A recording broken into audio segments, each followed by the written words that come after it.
distance, and syempre yung pinakamasakit, yung goodbye. Sino dito nakakalit? Sino dito iniwan? Sino dito iniwan? Pero sana po nagustuhan niyo yung performance, sana po somehow nagbigay siya ng relief habang pinapakita niyo yung kanta. Yeah. Pero, late na yung tour pa, may mga nami-miss pa kayo? Kayo! I mean, syempre, nasa tour tayo, may mga naiwan kayo sa Pilipinas. Sure. Ano yung mga nami-miss nyo na naiwan nyo sa Pilipinas? Aso. Asa ko. Nasa din ako! Di ba? 2 years back at home. Ako na-miss ko lang mag-drive. Yeah. Kasi yun yung way of, mag-release ng stress. Blue passport! But you're driving them crazy. Bro, let's not go there. Pero gusto ko lang sabihin, syempre. Pero tama ako, di ba? Stan is driving you guys crazy, di ba? Sige, sabi niyo.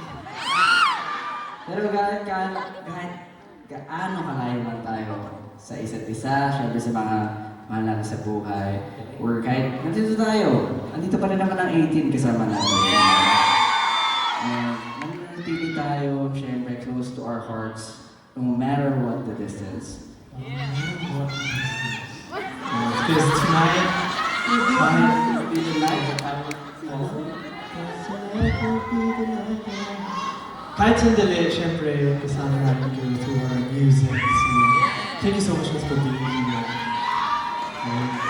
But of course, we don't want to end this night sad, right? Ay, parang gusto niyo ata sad. Do you guys to change the mood? You want something fierce? Second, how about something strong? Something strong. How about something sexy naman?